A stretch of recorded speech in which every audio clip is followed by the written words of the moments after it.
Hello বন্ধুরা, welcome to my WB defence job. বন্ধুরা, তোমাদের সিআইএসএফ কনস্টেবল ড্রাইভার পদে রিক্রুটমেন্ট চলছে। তার সাথে সাথে দেখো আবার একটা নতুন বিজ্ঞপ্তি প্রকাশ চলে এসেছে। দেখো তোমাদের এটা কনস্টেবল ট্রেডম্যান পদে নিয়োগের বিজ্ঞপ্তি প্রকাশিত হয়েছে। তো বন্ধুরা, দেখতে পাচ্ছ সিআইএসএফ কনস্টেবল ট্রেডম্যানের বিজ্ঞপ্তি অফিসিয়াল নোটিফিকেশন তেমন আউট হয়নি। এই বিজ্ঞপ্তি শুধুমাত্র পেপার কাটিং নিউজের মাধ্যমে প্রকাশ করা হয়েছে। এরা বিজ্ঞপ্তিটিতে কী কী বলা হয়েছে সব কিছু জানাবো আজকের এই ভিডিওর মাধ্যমে।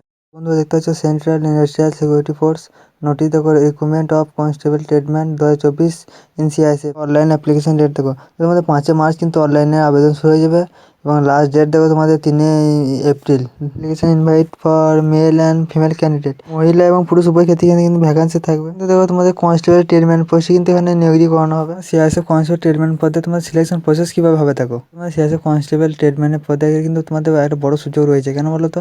কেননা তোমাদের প্রথমে দেখো তোমাদের মাঠ হবে। মাঠ হওয়ার পর দেখো তোমাদের ডকুমেন্টস ভেরিফিকেশন করানো হবে। ভেরিফিকেশন হওয়ার পর তোমাদের মেডিকেল এক্সাম হবে এবং মেডিকেল এক্সামে পাস করলে তোমাদের দেখো রিটেন এক্সাম নেওয়া হবে। রিটেন এক্সামে দেখো তোমাদের ওএমআর বেস হতে পারে অথবা তোমাদের কম্পিউটার মাধ্যমে নেওয়া যেতে পারে। রিটেন এক্সামের সিলেবাস কী কী থাকবে, রিটেন এক্সামে তোমার নম্বর থাকবে, সব কিছু জানাবো তোমাদের অফিসিয়াল নোটিফিকেশনের মাধ্যমে। তো শিক্ষক যোগ্যতা কী লাগবে দেখো।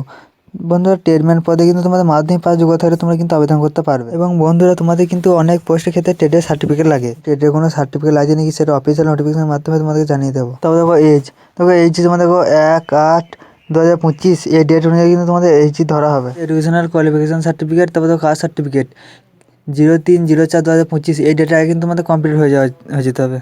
এবং যারা মহিলা ক্যান্ডিডেট আছে তাদের জন্য 10% ভ্যাকান্সি কিন্তু তোমাদের রিজার্ভ করা থাকবে। তো বন্ধু, দেখতে পাচ্ছ এই নিয়োগের বিজ্ঞপ্তি নোটিফিকেশনটি এমপ্লয়মেন্ট নিউজের মাধ্যমে 22 তারিখে তোমাদের কিন্তু প্রকাশিত হয়ে যাবে। তো তোমাদের কোন কোন পোস্টে এবং কোন কোন ট্রেডের নিয়োগটি করানো হচ্ছে দেখো। প্রথমে দেখতে পাচ্ছ তোমাদের কুকে কিন্তু সবচেয়ে বেশি ভ্যাকান্সি আছে। দেখো তোমাদের কুকে মেলের ক্ষেত্রে তোমাদের ভ্যাকান্সি থাকবে 400টি এবং ফিমেলদের ক্ষেত্রে দেখো 44টি, টোটাল 444 ভ্যাকান্সি থাকবে। এবং যারা এক্স সার্ভিস আছে তাদের ক্ষেত্রে দেখো 49টি।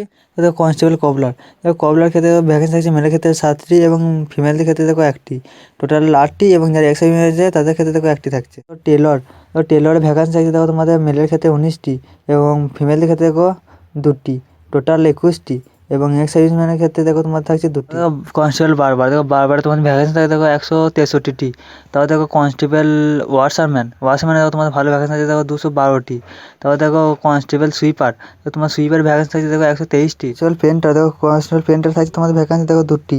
তারপর দেখো কনস্টেবল কার্পেন্টার, এখানে থাকছে তোমাদের ভ্যাকেন্সি দেখো 7টি। তারপর দেখো ইলেকট্রিশিয়ান ভ্যাকেন্সি থাকছে তোমাদের 7টি। তারপর দেখো মালিতে দেখো ভ্যাকেন্সি থাকছে 4টি। তারপর দেখো ওয়েল্ডারে তোমাদের থাকছে 1টি। তারপর দেখো চার্জ মেকানিক, দেখো এখানে 1টি ভ্যাকেন্সি থাকছে। তারপর দেখো কনস্টেবল এমপি অ্যাটেন্ডেন্ট, তো 2টি। সব মিলে তোমাদের ভ্যাকেন্সি থাকে দেখো মেলের ক্ষেত্রে দেখো 945টি এবং ফিমেল থাকছে দেখো 103টি। টোটাল মেল আর ফিমেল মিলিয়ে দেখো 1044টি ভ্যাকেন্সি থাকছে। এবং এক্স সার্ভিসম্যান যারা আছে তাদের ক্ষেত্রে 103 ভ্যাকেন্সি থাকবে। তো তোমার সিআইএসএফ ট্রেডম্যানে একটা ভালো ভ্যাকেন্সি আসতে চলেছে এবং তোমাদের যখন অফিসিয়াল নোটিফিকেশন চলে আসবে তখন তোমাদের ডিটেলসে একটা ভিডিও বানিয়ে দেবো। ভিডিওটা ভালো লাগলে একটা লাইক করবেন এবং সবার আগে ভিডিও পেতে আমার চ্যানেলটিকে সাবস্ক্রাইব করবেন।